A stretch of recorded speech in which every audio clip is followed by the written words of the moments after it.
Thank you, Senator Cassidy. Senator Kane. Thank you, Mr. Chair, and I want to just say a word to you. Do you have any second thoughts about your mitigation recommendations, considering the evidence that despite all of the things we've done in the U.S., our death rate is essentially worse than Sweden, equivalent to the less developed world that is unable to do any of the things that you've been promoting? Do you have any second thoughts? Are you willing to look at the data that countries that did very little actually have a lower death rate than the United States? Hopefully, and I am, and my colleagues are humble enough and modest enough to realize that as new data comes, you make different recommendations.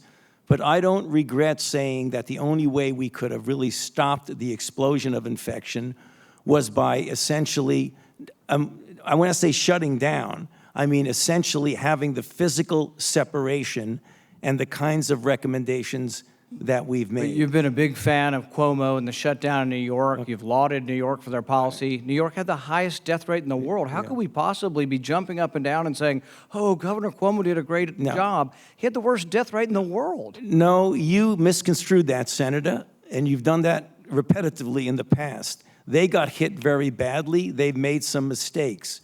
Right now, if you look at what's going on right now, the things that are going on in New York to get their test positivity 1% or less is because they are looking at the guidelines that we have put together from the task force of the 4 or 5 things of masks, social distancing, outdoors more than indoors, avoiding crowds, and washing hands. Or they've developed enough community immunity Right. that they're no longer having the pandemic because they have enough immunity in New York City to actually stop. I challenge that, Senator, because I want to, please, sir, I would like to be able to do this because this happens with Senator Rand all the time. You were not listening to what the director of the CDC said, that in New York, it's about 22%. If you believe 22% is herd immunity, I believe you're alone in that.